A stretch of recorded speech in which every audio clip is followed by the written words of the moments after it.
Welcome to the Coach Doctor podcast, a podcast where we discuss aspects of sports coaching from grassroots to grandstands. I'm your host, James Barkell, and on this podcast, we hear from academics who research coaching. We talk to coaches on the front line from development levels through to professional coaches, and we discuss other elements of successful sporting programs with experts and practitioners from a range of sports science fields, motivational psychology, strength and conditioning, and many other elements required for successful performance. If you'd like to know more about what we do at the Coach Doctor, you can visit our website, thecoachdoctor.com.au, and learn more about our services, or follow me on Instagram at thecoachdr or Twitter at James_Barkell for more regular information. Before I start the episode, I just wanted to let all the coaches and athletes out there know about a special deal that we've got going with Elite Performance Journals. EPJ make both coaches' notepads ideal for developing session plans and for reviewing or reflecting on sessions. And for athletes looking for that extra edge, they also have an Elite Athlete Journal designed around specific needs of up-and-coming professional athletes. For any listeners of the Coach Doctor podcast, you can receive 20% off on any of their products by simply going to eliteperformancejournal.com, check out all of their products, and when you check out, use the code COACHDOCTOR, all one word and lowercase, for a special 20% discount. For schools and clubs, you can also get journals specific to your group's needs, with schools or clubs' logos, team values, and many other options to make it specific to you. Okay, now on to the episode. In this episode, I speak with Grant Doorey. Grant is a career coach who has spent over 25 years in professional coaching and coached at 4 Rugby World Cups, the French Top 14, the English Premiership, and Super Rugby, to name a few. Grant discusses his journey and some of the learnings along the way. We discuss coaching across 3 different continents and cultures, language barriers, and the sacrifices that elite coaching involves. There is a lot for aspiring coaches to learn from this conversation. All right, Grant, thanks so much for joining us on the Coach Doctor podcast today, mate. First of all, could you give me a quick introduction into who you are and what you're doing? Cool, mate. Welcome. Thanks, James. Appreciate the opportunity, mate, to come and share a bit of time with you. Mate, I'm what I call a career coach. So my background's in teaching. I probably had my first coaching responsibility when I was about 16 years old. Coaching at my high school in North Sydney, mate, Morris College, North Shore, when I helped coach one of the younger rugby league teams when I was one of the seniors there. So I've been coaching for a long time, mate. As I said, background in teaching, phys ed teaching. So as you know, mate, through ACPE, was fortunate enough to get good grounding in pedagogy and coach education. So fortunate enough to sort of do probably about 15 different coaching courses in different sports. So a real diverse experience. And then, mate, my journey sort of led me to playing and coaching at a bit of rugby league and, then into rugby union. So that's sort of how I describe myself in a nutshell, bit of a career coach. I had a chat with someone the other day about that. Back in the day, we used to have to do those, I think it was 14 or 15 level 1 coaching courses to graduate. And I think that was good, mate. We got quite a diverse range of experience in coaching in terms of, not just coaching the sports we're ultra familiar with, but, coaching, level 1 golf and level 1 AFL and level 1 basketball and water polo, a whole heap of things. So I really enjoyed that aspect of it because you got to sort of learn from a whole different sports and how they sort of do things. So you start off as a PE teacher, as you sort of identified then. There's a whole heap of coaches with teaching backgrounds. How did you find this assisted your coaching development? Well, I just like we just alluded to, it's that sort of grounding in, skill acquisition, skill development, pedagogy, that sort of is a reasonable foundation to set you up to be a successful coach. And then obviously the practical elements of it, learning how to coach a variety of different sports in a variety of different ways is a good way to practically implement your coaching philosophies without too much pressure, because obviously when you're in a school environment, you're not trying to coach the next professional player, so there's not too much pressure in terms of that. So you can explore a little bit, and you can go on a bit of a discovery tour in terms of where your coaching's get ahead, and can you just learn and master your craft on the way. So that's how I found it, mate. Just in terms of it was just a great foundation for me in learning the craft of coaching. So, looking at your coaching pathway and this would be really, I think, interesting for development coaches who want to end up coaching at that international level like you've done. You were teaching in Sydney, and then you ended up taking a player coaching role over in, was it the UK? Yeah, so I was coaching. I was actually assistant sports master and director of rugby at Skeggs Redlands in Neutral Bay, which is a co-ed private school. Had a very small rugby program at that time, but a very passionate rugby program. So I was encouraged by senior teachers there, Martin Longhurst, the sports master, to do my coaching accreditation. So I did my level 1, my level 2, and started my level 3 when I was there. So that gives you a good grounding in the first instance. And then I had some experience coaching the first 15 and coaching the independent school, second 15. So I got exposure to good coaches and guys like Joe Barakat, who was coaching the first team for that representative sort of competition. He was coaching the first, so just rubbing shoulders with those sorts of guys and talking to people with way more rugby experience than I had. And then I just went overseas, mate, as a young player. I was still trying to play then, and end up having 3 years in the north of England. Then I headed to France, and that's where I got my first coaching opportunity. So I was a player coach at a rugby league club called Villeneuve-sur-Lot in the southwest of France, and fortunate enough to have a very good team, and we had some success. And sometimes with success, opportunities come after that. So you went to England first as a player coach, and then you, as you said, went over to France. How did you manage that change in culture going from the UK to France, and the language? Were you able to speak French? How did you cope in that scenario? Yeah, I couldn't speak French, first of all. I mean, I'd love to say, James, I had a really clear strategic plan to all of this, but mate, it was all fly by the seat of your pants stuff.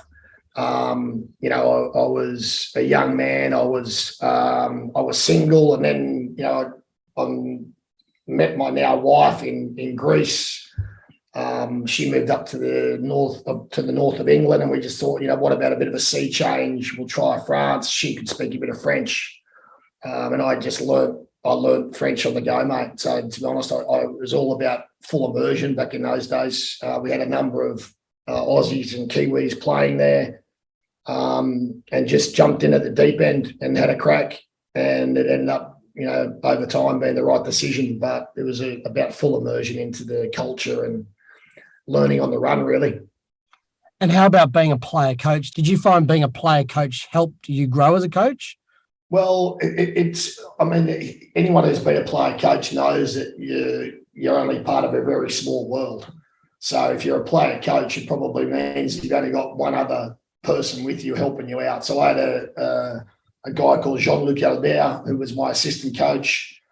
He was a teacher as well, phys ed teacher, very similar background to my own. So we were aligned on a lot of the approach and the way we wanted to coach. The guy who coached before me was an English guy. He had a very different approach to me. It was much more dictatorial. My way was much more guided discovery. It was about developing and getting the best out of some young players, and at the same time having some really good senior players who could, teach and grow those young players at the same time.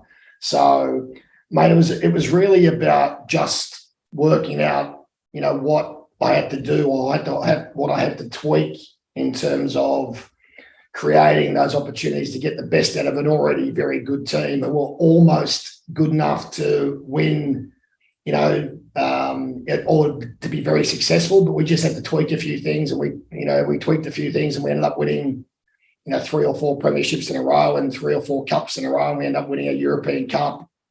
So it was a really good part of the journey, mate. So sometimes when you're successful early, it takes a bit of pressure off you. Yeah, no, for sure. And in terms of the French coaching culture or the French coaching style, if you could say there is one, Yeah. did you find being in that environment added anything to your coaching that you might not have picked up had you been only coaching in Australia or the UK? Yeah, I'll talk about the rugby league side of it first, and then I'll go on to the rugby union side of it. So the rugby league side of it was probably they were probably high on passion, low on technical capability, or low on technical understanding. So we had guys like Paul Sirinen who came and played at the club that I was at. We had guys like Stephen Plath who had played, a significant amounts of footy here in Brisbane. So we had good senior players, Vince Wolf, a number of internationals, and then 7 or 8 French internationals. So we had a very good team. So it was really about taking their technical development to the next level and then really focusing on making sure that we were giving them the right tools to physically get the best out of them, because they hadn't been in what I call semi-professional programs, really. They'd been very much part-time. So just shifting that mentality to a sort of part-time, sort of full-time professional mindset. And we managed to do that pretty quickly, and they were really keen to grow and learn their skills.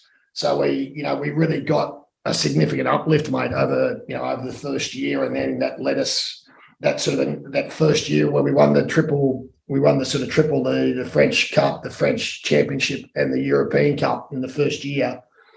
It sort of laid the foundation for 3 or 4 years of success then. And the big difference was, mate, I'd summarise it as they were high on passion.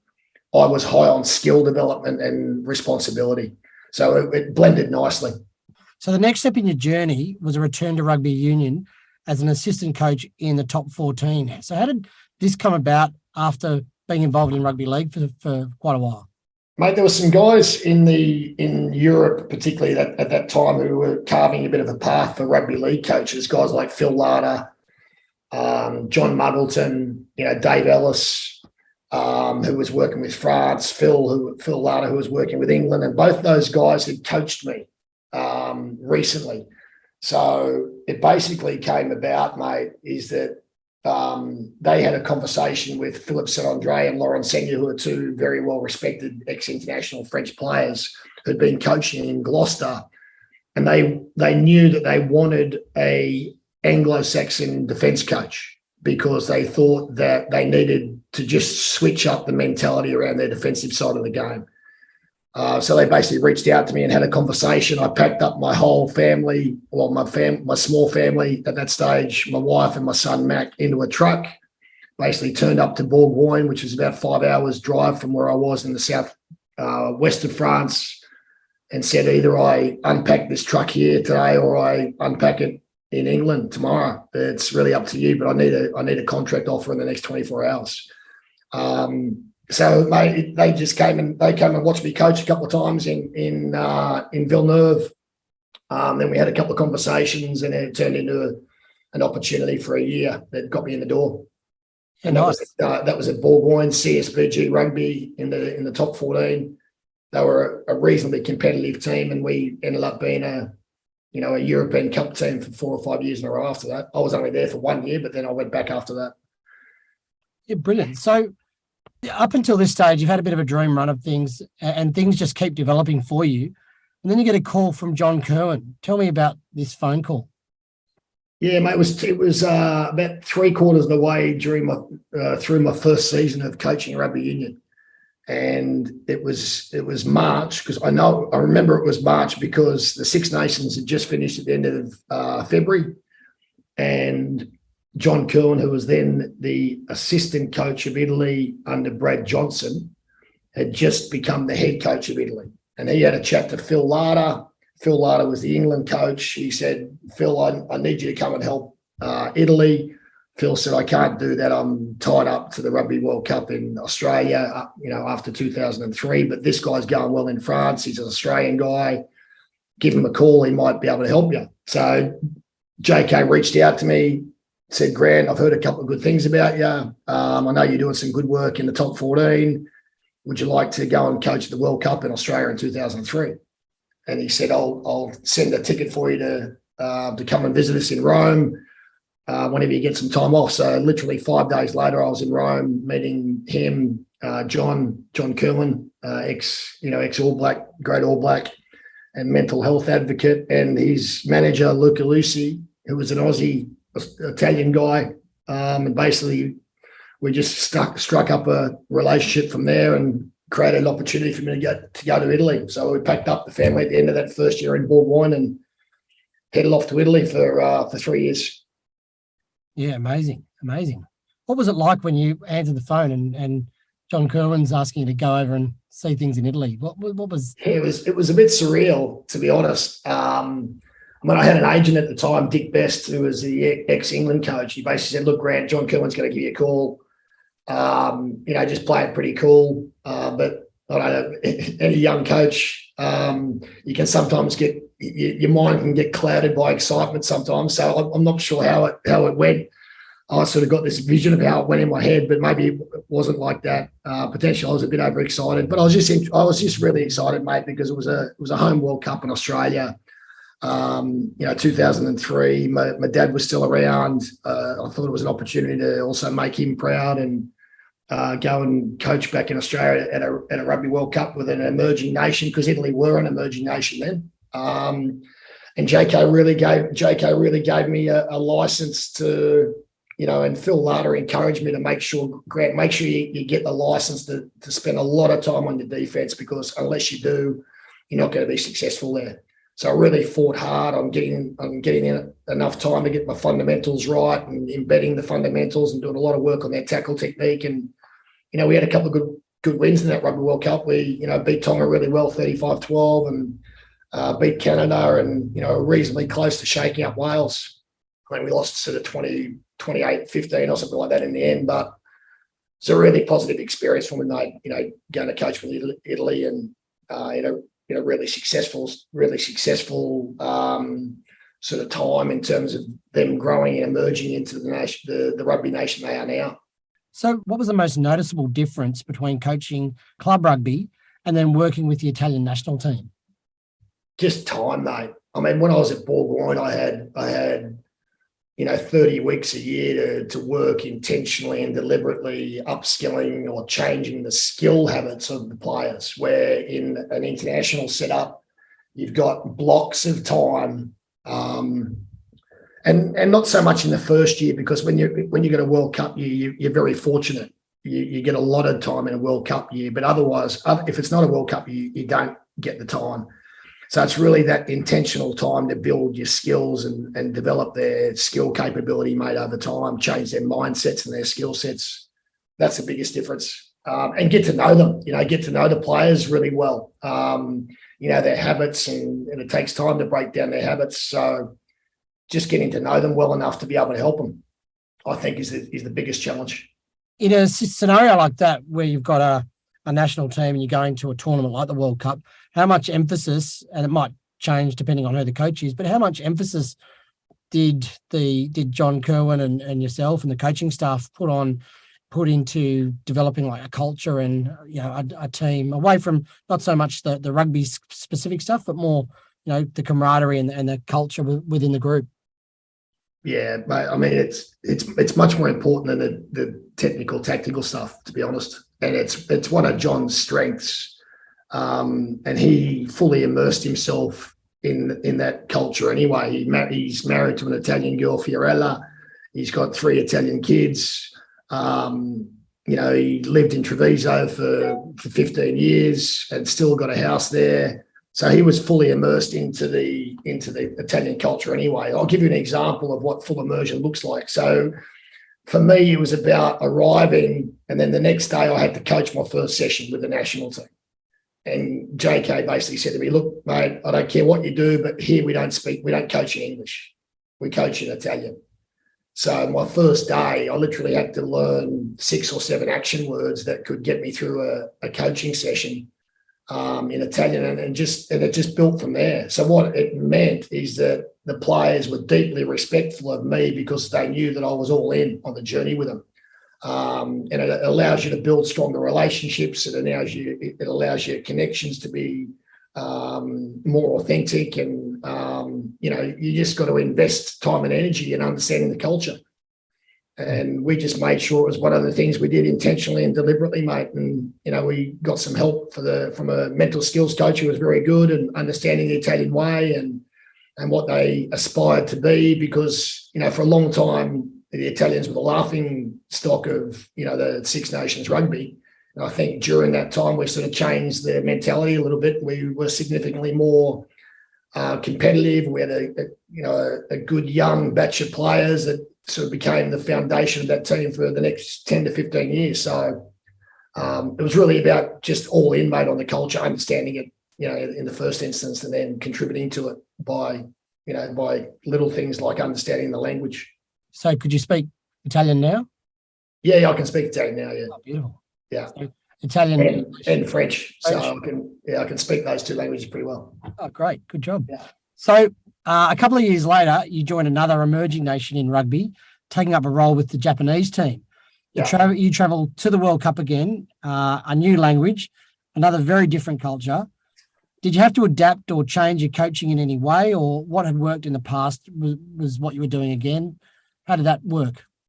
Yeah, I think you've always got to change your approach because no team's the same. And you're absolutely right. I mean, I think what people have got to understand is when JK and I were with these teams, when we first went to Italy, they were ranked 19 in the world. So they were nowhere near the top 10. And the same with Japan. I think when I first arrived in Japan, they were 20th in the world. And JK sent me 4 games from that year's P&C. And he said, Grant, have a look at this, see if you reckon we can help these guys. Because he'd been offered the head coach role as on an interim basis through Ota Osamu, who is one of his old mates at NEC. He had a long-standing relationship with him. He was at the JRFU. So, and I watched 4 games of their footy when they got beaten by between 45 and 55 points in the P&C that year, and I just saw nothing but upside. Because I just saw a speed and intensity and intent to the way they wanted to do things, or the way they were trying to do things, but just no technical capability really. It was just was very, what I'd call very, very loose. They didn't have any structure. They had no defensive structure. They had no real focus on the individual contact. So I just saw nothing but upside. So, yeah, I had to completely change my approach. But it was about really looking at what things Japan already did well that we could just harness and try to turn it into some positives. I think that's the challenge for all coaches, isn't it? To try and blend the things that you're trying to do with the things that you're trying to do well, and profile your team effectively to make sure you're bringing out some of those strengths in the way you're trying to play the game versus just trying to play the game you think might work. So at that stage, you'd been to a World Cup with Italy, and then you go to a World Cup with Japan. Yeah. I mean, for most coaches, attending or going to a World Cup would be an amazing experience and a bit of a dream come true. Yeah. What did it mean to you going to World Cups? Yeah, I mean, it's I suppose it's the biggest stage with the best players in the best stadiums. And it's absolutely breathtaking, mate. So it's really, I sort of never thought about it in terms of what my personal aspirations were. It was all about helping those players perform on the biggest stage against the best players in the world. And we got a couple of hidings. I remember getting beaten by Australia by, I think it was 90 points in Lyon, because that wasn't our priority game. Because when you're a tier 2 or tier 3 nation, you've got to target your games reasonably effectively. Because in those days, our World Cups were over in 18 days. We had literally 4 games in 18 days in Australia and in France. So you couldn't target all of them. So, we got really close against Fiji, and Japan had sort of been hunting this elusive Rugby World Cup win for a long time. We managed to have 2 draws in the time that I was there, and both times one time we stole victory from the jaws of defeat, and the other time we stole defeat from the jaws of victory almost. So we should have won one, and Canada probably should have won the other, but we didn't get that elusive win from them. We got a couple of draws, but it really felt like we took that team from 20 in the world to 11 in the world. We won a PNC, and I think we set a bit of that pathway for what the great job after that Eddie Jones and Jamie Joseph have done to springboard that team to the next level. Yeah, I was going to say that. I mean, we tend to judge these coaching experiences through World Cups, but like you said, you'd taken a team that was ranked 20th in the world, that was getting beaten by 40, 50 points in the Pacific Nations Cup to, winning Pacific Nations Cup and being successful against Fiji and Samoa and Tonga. So that would have been a great result for you guys in terms of measuring your success. Yeah, and I mean, ultimately, mate, what we would have liked to do, we would have liked to win more Rugby World Cup games, or we would have liked to win at least one, but that didn't happen.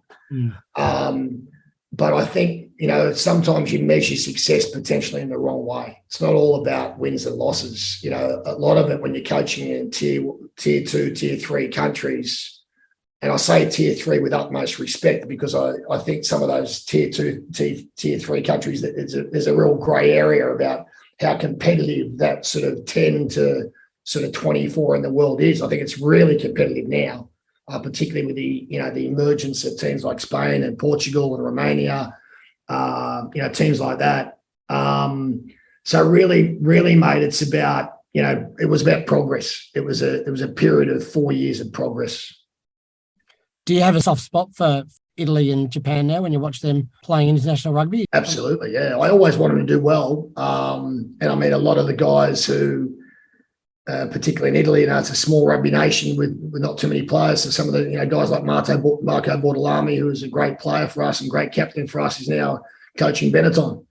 So still in touch with guys like that, and some of the guys who are playing in Japan are now in the union and still heavily involved in that nation or the emergence or the rise of that nation. So, mate, absolutely. If Australia aren't playing, I want them to do well. Yeah, no, that's great. So your time at Japan comes to an end after the 2011 World Cup in New Zealand, and you get a tap on the shoulder about an opportunity to join Super Rugby with the Auckland Blues, or the Blues as they're known. How did that super environment compared to those national teams and other coaching roles you'd been involved with?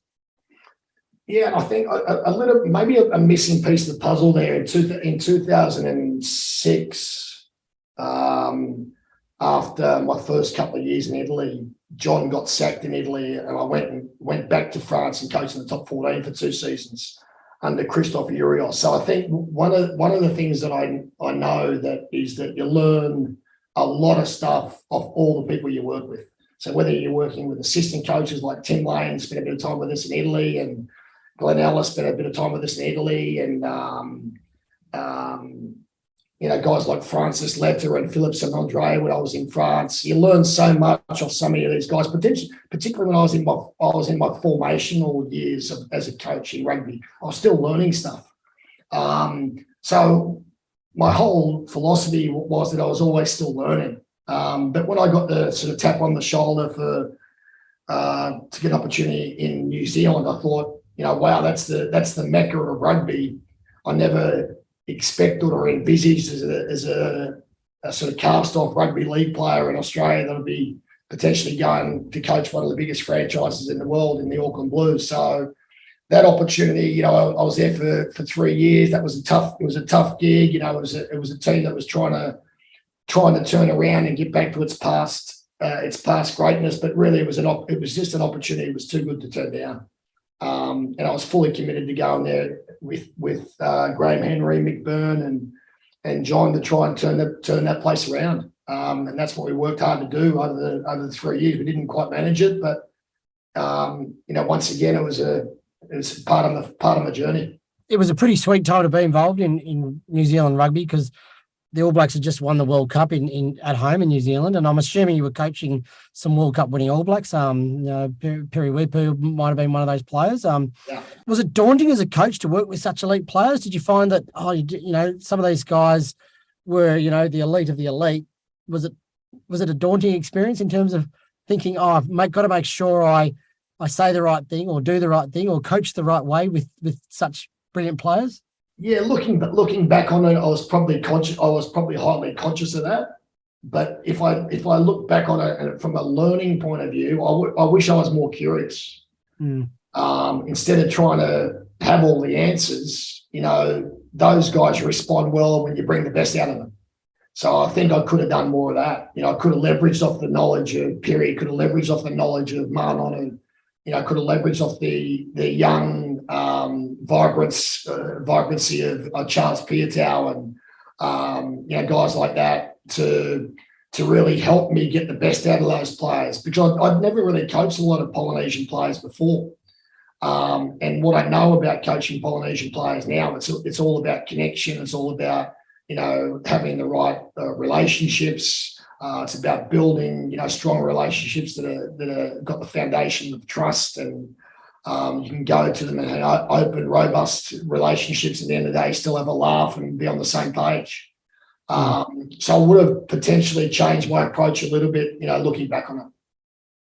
So going back to that, looking back at, I guess, all your coaching experiences, what was some of the greatest things you learned? And you just probably mentioned one in terms of building relationships, especially with that Polynesian group of players.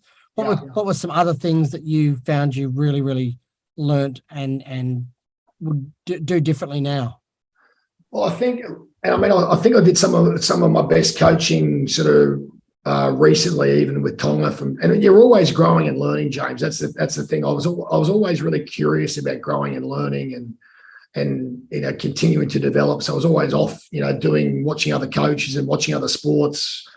So that's one thing. Just be curious about your own learning and work out what you need to get better at. And be really intentional about that. The other thing is, we expect players to be really curious and take sort of ownership of their own learning. You've also got to do that as a coach and be willing that sometimes you're vulnerable and you don't have to have all the answers. So the best I've coached ever probably is when I was just challenging the curiosity of my players and the engagement of my players to be really conscious and deliberate about that, what they were bringing to the table to help the team prepare, train well, and perform well. And that's about, continuous improvement loops and feedback cycles and, asking the right questions. So just that craft of coaching, mate, asking the right questions, knowing when to leave it to them, for them to problem solve or for them to collaborate and problem solve themselves. So being able to tweak the balance or get the balance right, or tweak that sort of balance of the right information without too much, and letting them guide and discover it for themselves as well. So they're probably some of the key things. You mentioned earlier on when you were in France that you actually utilised a bit of a guided discovery approach as a coach, and that was probably quite ahead of your time, because back then, I'd say that there would be a lot of command style of coaching and that authoritative sort of approach. Yeah. What sort of led you to become more of a guided discovery style of coach that early on? Well, what I learned, and one of the guys who taught me a lot about this, was a guy called Francis Letta. He was an old guy. He was about 55, 60. So it's not that old now when I think about how old I am, but he was about 55, 60. He was assistant coach at Bourgogne. He was a really hands-on relationship pedagogy type coach who was really clued into his learning cycles and his technical development. So he was really ahead of his time, and I learnt through him. So I came in basically as a rugby league player, and what I didn't know what I didn't know. So I recognised that I had a whole lot to learn. I had a lot of smart players. So I realised, okay, so the knowledge is not mine. I've got a lot of smart players. So what do I need to do to get more knowledge? Well, I need to be good at asking questions. So guys like Julien Bonner and, great French, loose forward, who I actually coached against in the 2019 Rugby World Cup. And we enjoyed a beer in the change room, when France beat us 23-21 in Osaka. just leveraging off the knowledge that was already in the room and just not having all the answers and just saying, can you, tell me what you know about this? Guys like Olivier Miloud, who was a great French prop, and Sebastian Chabal, who was a great technician. Just learning from the players I had and just showing some vulnerability. I found worked really well for me. Yeah, no, that's some great advice. I think being able to be vulnerable as a coach is a really important aspect of coaching. So you finish up with the Auckland Blues, and a few years later you return to the international scene, as you mentioned, with Tonga, and you go to the 2019 World Cup in Japan. You're in a pool with England, who are probably the most resourced rugby nation in the world. You've got France, who are developing into a top 4 contender. You've got Argentina, who finished in the top 4 at the previous World Cup. And realistically, as a tier 2 nation, how do you approach the games against some of those, I guess, massive tier 1 nations that have had so much success in the past? Yeah, great question. I went on a bit of a journey with Kef and Tonga, and my philosophy changed when I got there a little bit, because in 2016 I left the Auckland Blues and went to London Irish, and I got sacked after a year. And a lot of coaches have been sacked. Most coaches have probably been sacked at some stage in their career, particularly if you've been coaching for more than 20 years. But what I learned is that I had to step back and realise that I'd made some mistakes.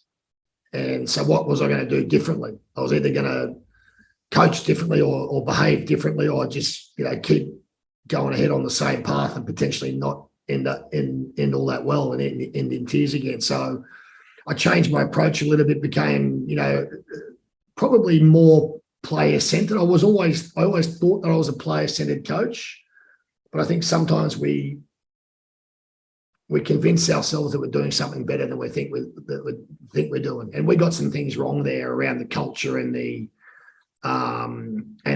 identity of the club that we didn't understand well enough, and the identity of the league. So you really got to understand what you're getting yourself into, I think, is a word of advice before you go anywhere new. So I sort of came to the Tonga opportunity with a fresh approach. So I didn't really come in thinking that I had to be the subject matter expert. I wanted to leverage off we had some good leaders in that crew, with guys like Toulouse Savanu, who didn't play all that much for Tonga in that time, but it was a very good leader. Guys like Siale Pieta, who was a great captain for the Kalitahi for so long, and some other good senior leaders, smart rugby players, mate. And I really just embedded myself in the culture. So the culture was about family, faith, and fun, and their whole goal was to have fun, make Tonga proud, and play the best footy they could at the same time. So I really simplified things for myself, and I was only doing it for 8 weeks a year. So it wasn't a full-time coaching role, but I certainly gave it more than 8 weeks a year. But trying to have maximize your impact in that environment was all about being reasonably well planned, leaning on your best players, and just consistently trying to challenge them to get better. And that's what I thought we did pretty well. And we were very competitive at that Rugby World Cup. I mean, lost to France 23-21. I think we lost to Argentina 28-14, but we were down 28-0 after sort of 15 minutes. So really competitive, and England beat us 35-3 or 35-6. So competing for a long periods of time, and then we beat USA pretty well after scoring a couple of late tries. But once again, it was about the helping the players get ready to perform on the biggest stage they're ever going to be at. So they could set, for them, it's long-term financial success or financial security for their families. If they go well at a Rugby World Cup, they get a 3 or 4 year opportunity to sign with a club. So it can change their lives. So I really simplified it for myself, and thought that I was just there to serve the players well as much as I could. So that's what I tried to do, and help Kev succeed if I was doing a reasonably good job. And again, with the culture, you'd spent some time working with Pacifica players at the Auckland Blues. Yeah. Did that help you immerse yourself in the culture with Tonga? Yep, it did. And I think that we can complicate culture and hide behind culture a lot, but ultimately, whatever culture you're coaching in, it's about the relationships you've got. So I had some good relationships, and I had some relationships that were stressful. And you're always going to have that in a good environment, because some people challenge you more than others.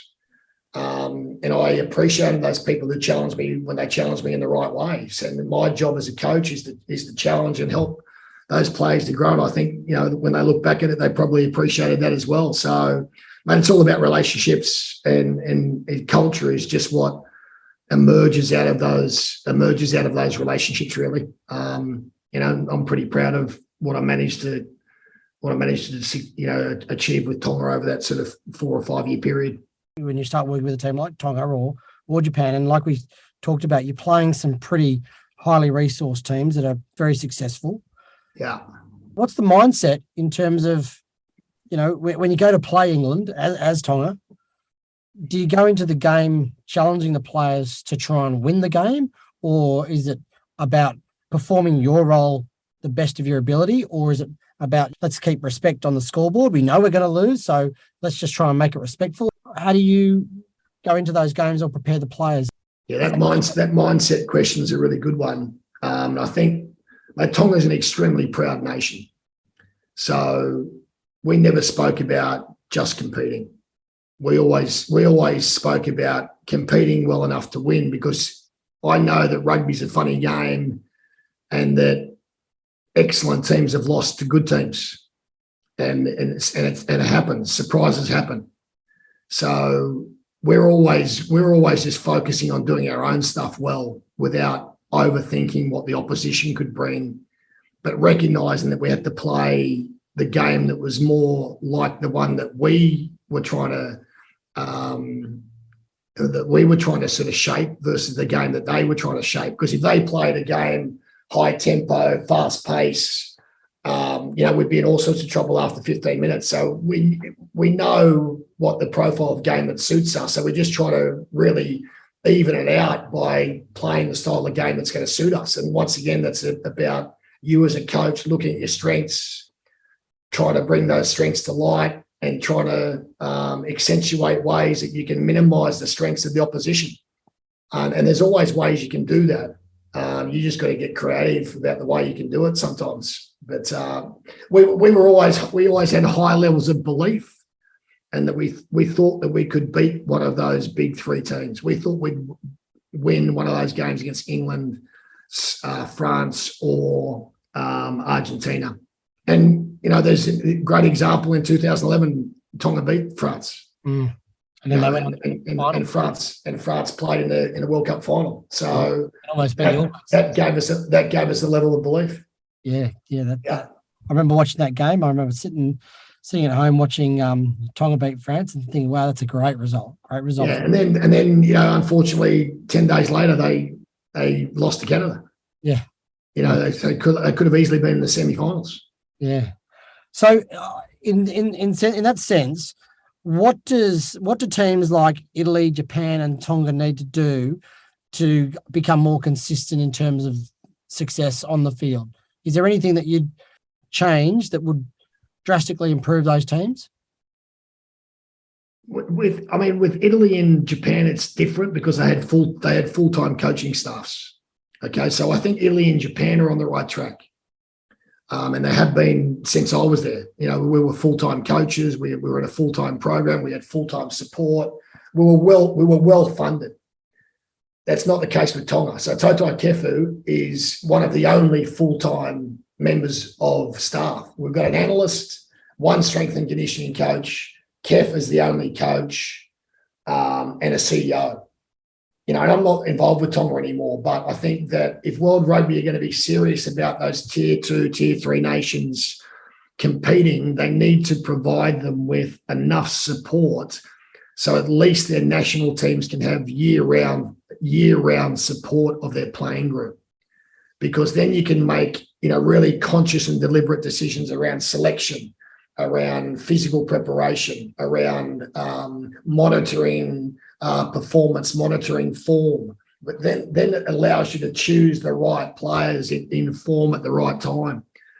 Kev can't do any of that stuff with Tonga at the moment. He just hasn't got the resources to do it.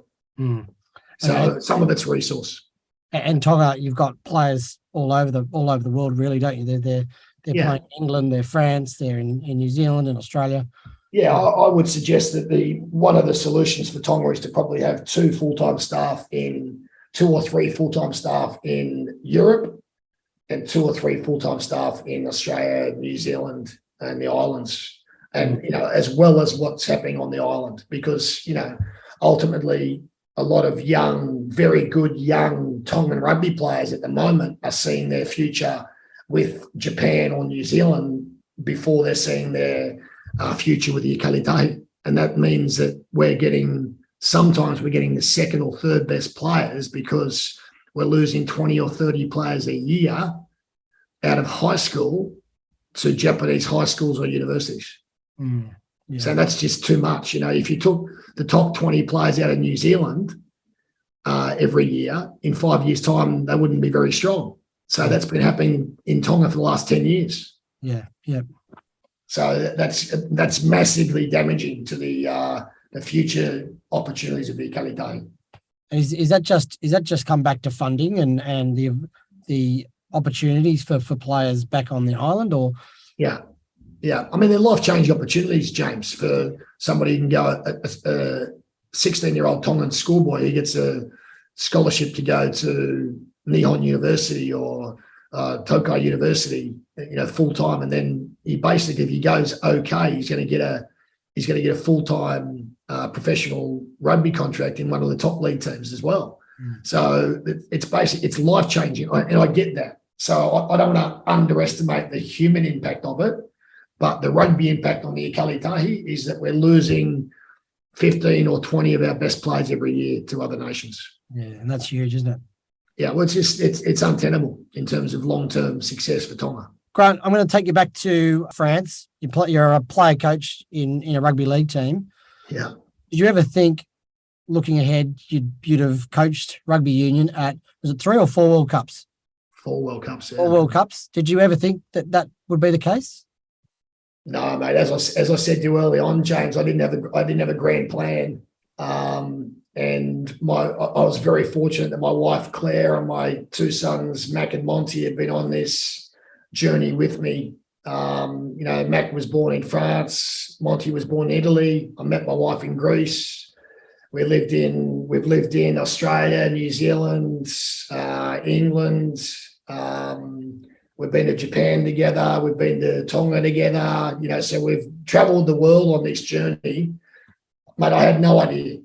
But all I've tried to do along the journey is maximise my short-term opportunity. So I reckon the key to long-term success is nailing your short-term goals. Mm-hmm. So if I do really well today, tomorrow's going to look after itself. So I didn't really think too far ahead. I never have.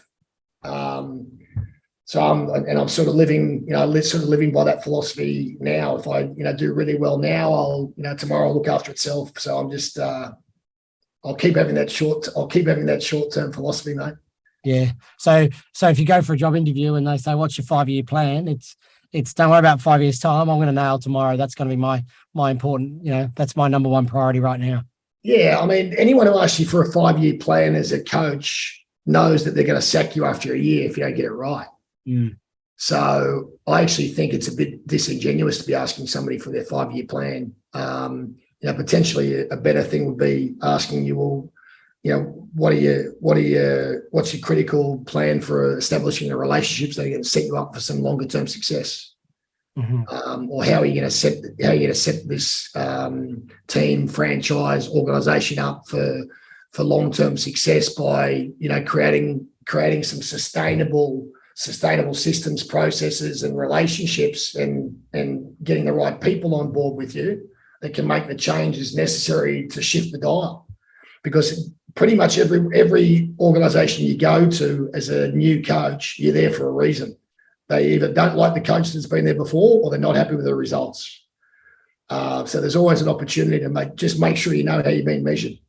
Because I've made the mistake a couple of times of not really being sure how I was measured, and potentially getting blindsided because of it. Yeah. Okay. So, mate, as an up and coming coach, and a lot of people who want to coach at that international level and do a lot of the things that you've done, it's a very glorious sort of dream to have. Travel the world, being a professional coach. Yeah. But obviously, there's a lot of hardships in that as well. So what would be some of the hardest things about being a career coach over those years from, I guess 1994 to 2022? Yeah, well, when I look back at it, James, I look back at pivotal moments. So pivotal moments, I left a very good rugby league club in Keighley in West Yorkshire, where we had 3 or 4 years of a lot of success as a player. But I took a risk. I took a risk to go to France and try something different. So, work out in your own mind what risk and reward you're comfortable with, and have a real plan in terms of what your family are comfortable with as well, because it impacts more than just you.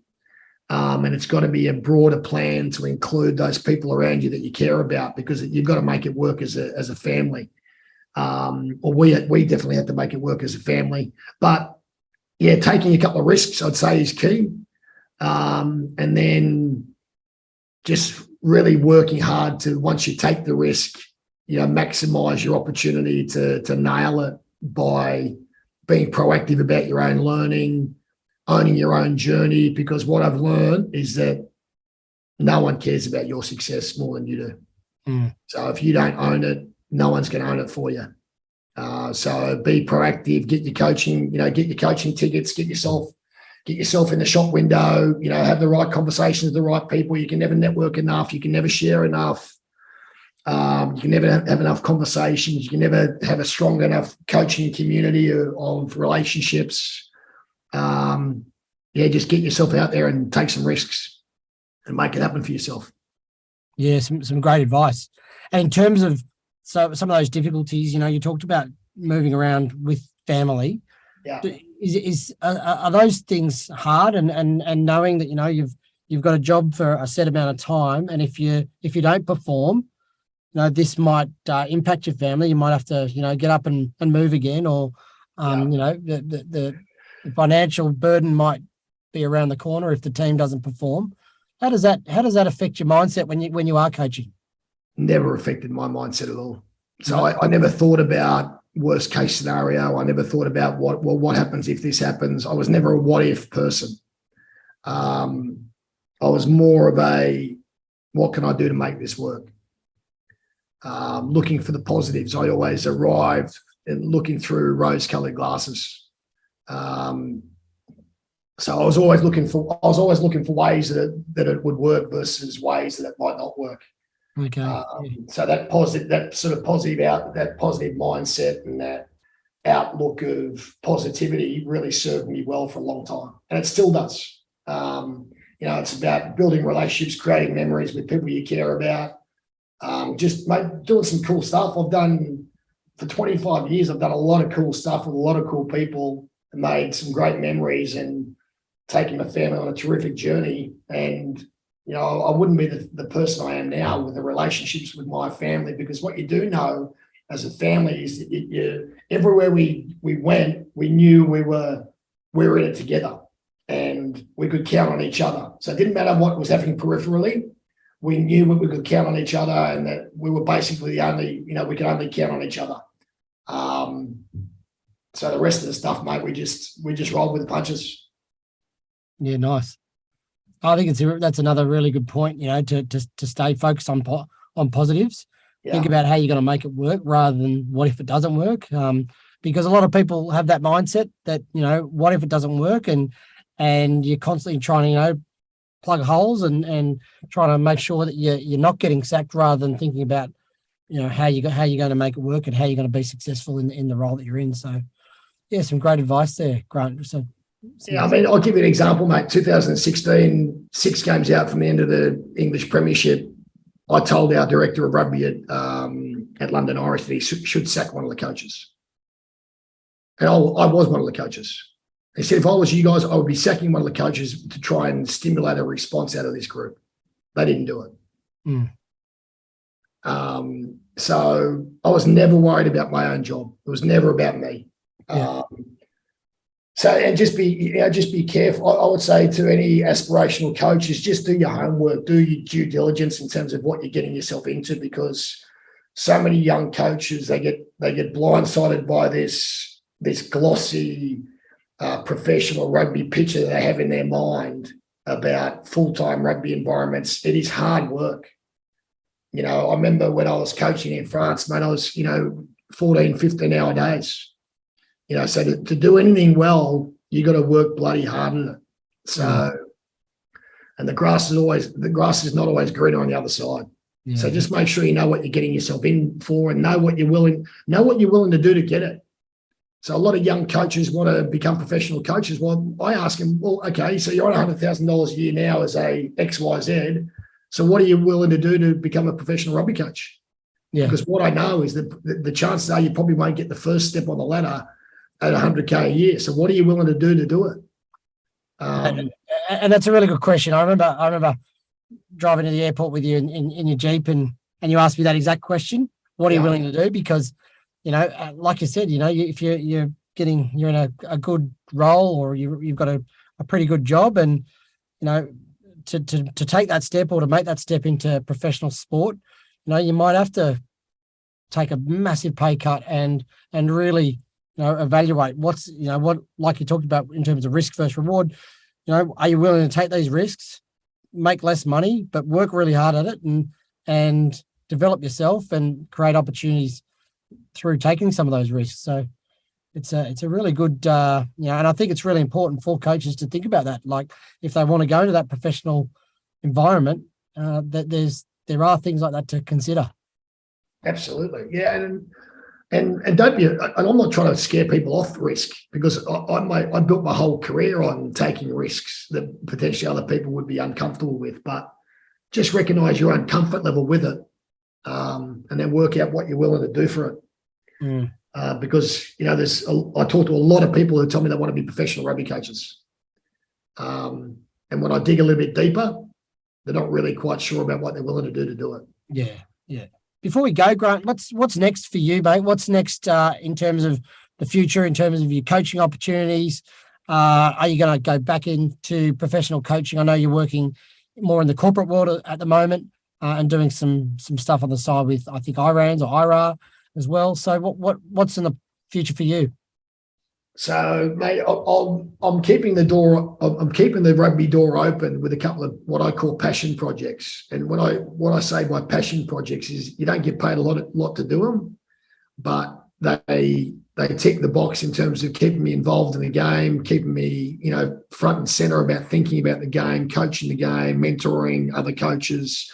So I've got a couple of projects that are doing that for me, or 3 little rugby projects at the moment. One's with Rugby Australia, doing some coach development mentoring through Michael Magripoulos and IRA. So we're doing some stuff there, and that's around level 3, level 4 coaching courses, and doing some work up here with Queensland Rugby Union as well to help sort of mentor some coaches.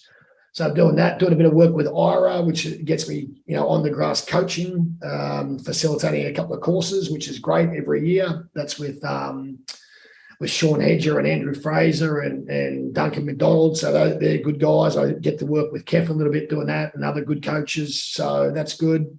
And I'm doing some mentoring of Steve Brett, Blake Bradford, and some other young coaches at Rugby Atlanta and the MLR. So I've got 3 little rugby projects, mate, that's keeping me busy, at the same time as doing about 50 or 60 hours a week in the corporate world, supporting, leaders in around high performance coaching and high performing teams, culture, and basically just embracing that whole continuous improvement mindset, supporting sort of corporate leaders of the future, being more purpose driven and more authentic. So, got plenty of work on at the moment, mate. So I'm pretty busy and doing a bit of study at the same time.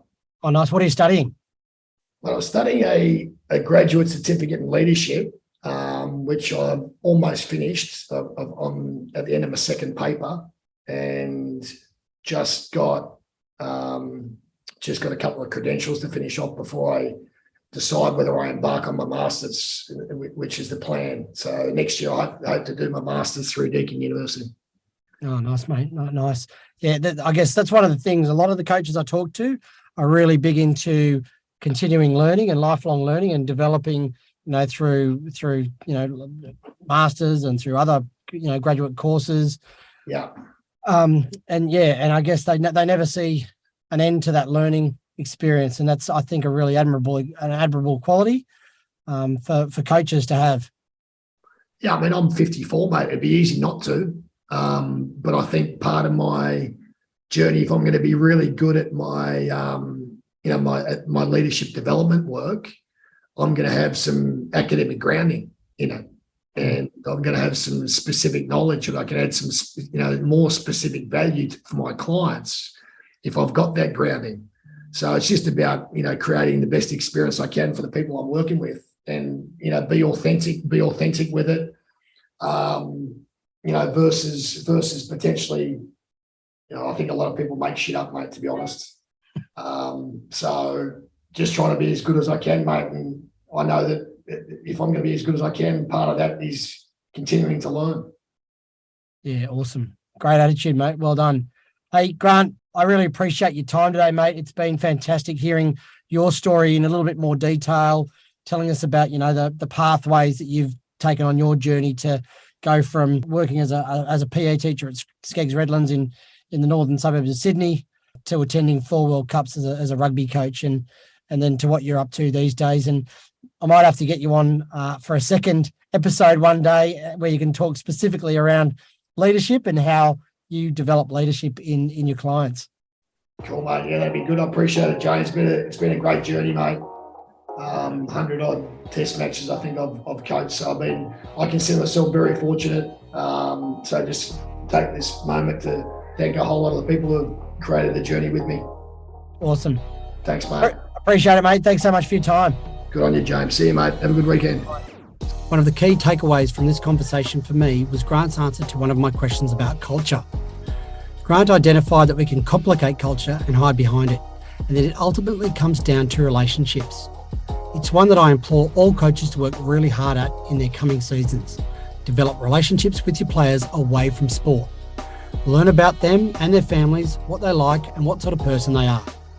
From all the coaches I talk to, the idea of building relationships is one that is constantly described as being more important than any technical or tactical knowledge. Another comment Grant makes is that he appreciates being challenged by players in the right way, because it forces him to think more deeply and grow as a coach. As coaches, we need to be open to challenge from our athletes. We cannot expect one-way traffic if we want growth in an organisation. Grant's philosophy for long-term success is nailing his short-term goals. He says if he nails today, tomorrow will look after itself. In other words, don't get too ahead of ourselves, which as coaches we can tend to do by always looking for the next big opportunity rather than focusing on doing the best in the role we're in at the time. This, in my opinion, is a great message for young coaches. Finally, for aspiring coaches, what are you willing to give up or do to follow your dream of becoming a professional coach? Will you sacrifice job and economic safety, the work hours involved, often for less money in the beginning than more stable jobs, and move away from family and friends, as well as being prepared to be sacked at some stage? These are some of the issues career coaching involves, and you need to be aware of that when you embark on your journey. As we wrap up the show, Grant is heavily active on LinkedIn. He's an extremely welcoming person, so if you have any further questions, look him up and connect with him. I'm sure he will oblige and respond to any questions you might have. I'll leave his details in the show notes. Finally, as usual, if you've enjoyed the episode, please pass it on to your friends and colleagues, spread the word about some of our other episodes, and in the meantime, keep on learning.